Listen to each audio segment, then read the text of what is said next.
Hello, nuts প্রস্তুত করা এবং তা বোল্টসের সঙ্গে ম্যাচ করার দ্বিতীয় পার্টের অধিবেশনে স্বাগতম। আসুন এই সেশনের উদ্দেশ্য দেখে নেওয়া যাক। এই সেশনের শেষে আপনি করতে পারবেন বাইরের থ্রেড কাটতে, স্কোয়ার রডকে ব্ল্যাঙ্ক সাইজে ফাইল এবং কাটতে, ড্রয়িং অনুযায়ী আকার এবং আকৃতি সঠিক করতে স্কোয়ার বোল্ট এবং নাট ফাইল করুন। স্কোয়ার নাটের জন্য ট্যাপ ড্রিলের আকার নির্ধারণ করতে, স্কোয়ার নাটে অভ্যন্তরীণ থ্রেড কাটতে, ট্যাপ করার জন্য হোল ড্রিল করতে, ডাই অ্যান্ড ডাই স্টক ব্যবহার করে স্কোয়ার হেড বোল্টে বাইরের থ্রেড কাটতে, ট্যাপ এবং ট্যাপ রেঞ্চ ব্যবহার করে স্কোয়ার নাটের অভ্যন্তরীণ থ্রেডগুলি কাটতে, নাটের সঙ্গে বোল্টস ম্যাচ করতে। এখন আসুন স্কোয়ার নাট এবং তার সাথে ম্যাচ করা বোল্টস প্রস্তুত করার জন্য প্রয়োজনীয় উপাদান এবং সরঞ্জামগুলি দেখি। File, square rod,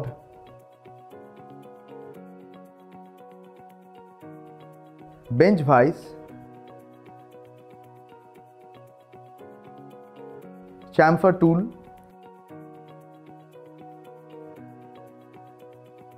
tap drill size chart, centre punch,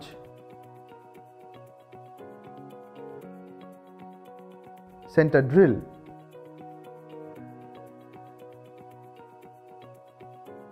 drill bits,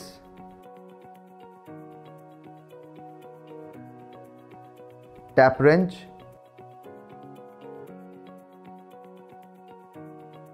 M12 split dies, screw pitch gauge। আসুন আমরা স্কোয়ার হেড বোল্টের জন্য সরঞ্জাম এবং উপাদানগুলি দেখি। স,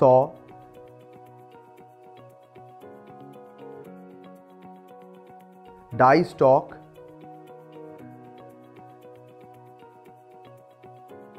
ক্লিনিং টুল,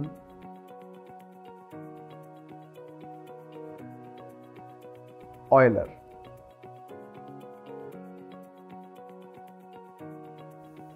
আসুন এখন স্কোয়ার হেড বোল্টের ক্রমটি দেখি। নাটস এবং বোল্টস প্রস্তুত করার সময় নিরাপত্তা যন্ত্রপাতি পরা নিশ্চিত করুন, যাতে আঘাত থেকে রক্ষা পাওয়া যায় এবং নিরাপদ কাজের পরিবেশ নিশ্চিত করা যায়। স্কোয়ার রড সাইজে টানুন।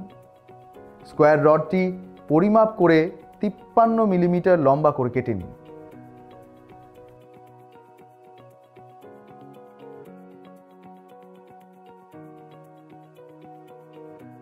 স্কোয়ার রডের ধার ফাইল করুন। স্কোয়ার রডের এক পাশকে 25 মিলিমিটার থেকে 24 মিলিমিটারে কমাতে স্কোয়ার রডটি পরিমাপ করে 53 মিলিমিটার দৈর্ঘ্য করে কেটে নিন।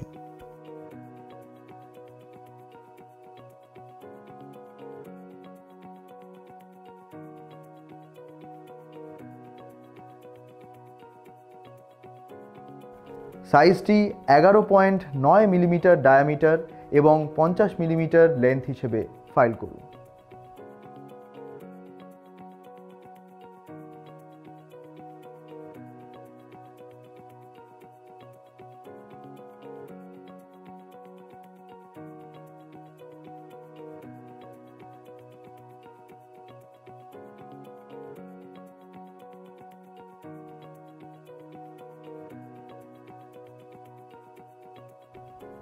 দুই মিলিমিটার এবং 45 ডিগ্রি পর্যন্ত ব্ল্যাঙ্ক এন্ডে এবং বোল্টের হেডের দিকটি 2 মিলিমিটার এবং 30 ডিগ্রিতে শ্যামফার ফাইল করুন। ডাই স্টক রাখা এবং প্রস্তুত করা। একটি বেঞ্চ ভাইসে স্কোয়ার হেড বোল্ট ব্ল্যাঙ্ক সুরক্ষিত করুন। 90 ডিগ্রি অ্যাঙ্গেলে শক্তভাবে ধরে রাখতে ভুলবেন না।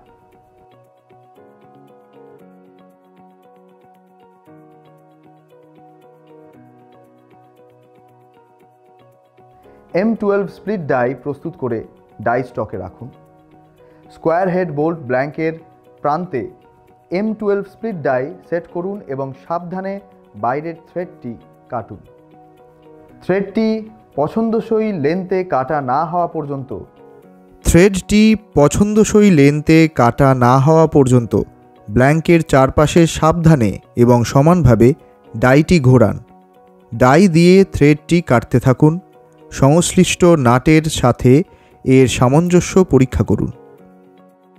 যদি প্রয়োজন হয় তবে প্রক্রিয়াটি পুনরাবৃত্তি করুন যতক্ষণ না নাটটি বোল্টের থ্রেডের উপর নিখুঁতভাবে ফিট হয়।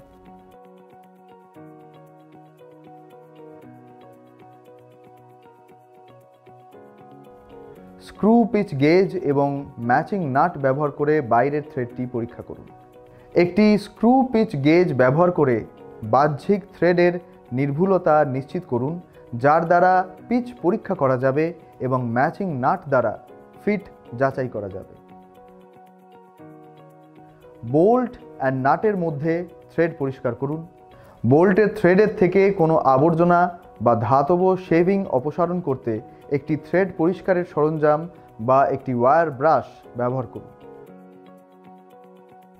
আসুন স্কোয়ার নাটের অপারেশনের সিকোয়েন্সটি দেখি। কাঁচা মালের সাইজের লেন্থ পরীক্ষা করুন। স্কোয়ার রডের মাত্রা 25 মিলিমিটারের সাইড লেন্থের সাথে সঠিক কিনা তা যাচাই করুন। 12 মিলিমিটার ঘনত্ব এবং 25 মিলিমিটার সাইড স্কোয়ার রডের স্কোয়ার লেন্থের সাথে নাটকে ফাইল করুন।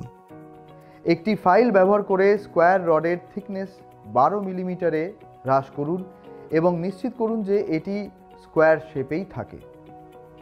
স্কোয়ার রডের এক প্রান্তে ধারটি মসৃণ করতে ফাইলটিকে 2 মিলিমিটার এবং 30 ডিগ্রি হিসেবে ব্যবহার করে একটি শ্যামফার তৈরি করুন। M12 ট্যাপের জন্য ড্রিলের সাইজ নির্ধারণ করুন। M12 ট্যাপকে স্থান দেওয়ার জন্য ট্যাপিং হোল তৈরির জন্য উপযুক্ত ড্রিল সাইজ শনাক্ত করুন। ড্রিলের সাইজ স্ট্যান্ডার্ড ট্যাপ এবং ড্রিল চার্টের উপর ভিত্তি করে বা একটি ট্যাপ এবং ড্রিল সেট ব্যবহার করে পূর্ব নির্ধারিত করা যেতে পারে। হোলে ট্যাপ করার জন্য হোলের সেন্টারকে চিহ্নিত করুন। হোলের সেন্টারটি পরিমাপ করুন এবং চিহ্নিত করুন যেখানে ট্যাপ করা হবে। এই বিন্দু ড্রিলিং প্রক্রিয়াকে গাইড করবে। ড্রিল হোল সেন্টারে পাঞ্চ করতে হবে, যেখানে সেন্টার পাঞ্চটি হবে 90 ডিগ্রি। চিহ্নিত সেন্টারে একটি ছোট খাঁজ তৈরি করতে একটি সেন্টার পাঞ্চ ব্যবহার করুন। হোলের সেন্টার শনাক্ত করতে সেন্টার ড্রিল করুন।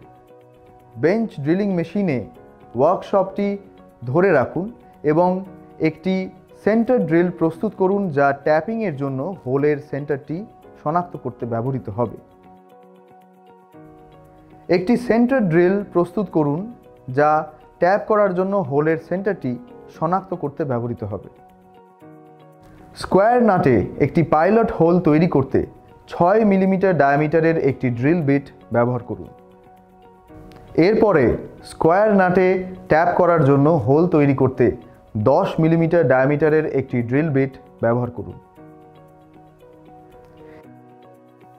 একটি ছোট স্মুথ গ্রেড ফাইল ব্যবহার করুন এবং স্কোয়ার নাটে 2 মিলিমিটার এবং 45 ডিগ্রি পর্যন্ত ড্রিল করা হোলের উভয় পাশে গোল করে কাটুন।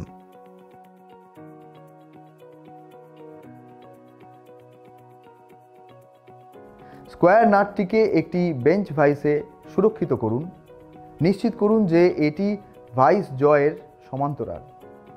M12 প্রথম ট্যাপটিকে একটি ট্যাপ রেঞ্চে রাখুন এবং স্কোয়ার নাটের অভ্যন্তরীণ থ্রেডটি সাবধানে কাটুন।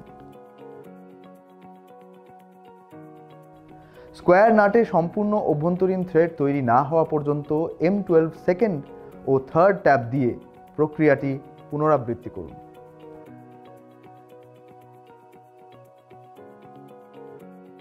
অভ্যন্তরীণ থ্রেডের নির্ভুলতা যাচাই করার জন্য একটি স্ক্রু পিচ গেজ ব্যবহার করুন এবং একটি ম্যাচিং বোল্টের সাথে এর সামঞ্জস্যতা পরীক্ষা করুন। নিশ্চিত করুন যে থ্রেডেড বোল্ট এবং নাট উভয়ই কাটার প্রক্রিয়ার সময় উৎপন্ন কোনো ধ্বংসাবশেষ বা ফিলিং থেকে মুক্ত। সঠিক ফিট এবং আকৃতিগুলির সাথে মিল নিশ্চিত করার জন্য নাটটিকে বোল্টের উপর অ্যাসেম্বল করুন।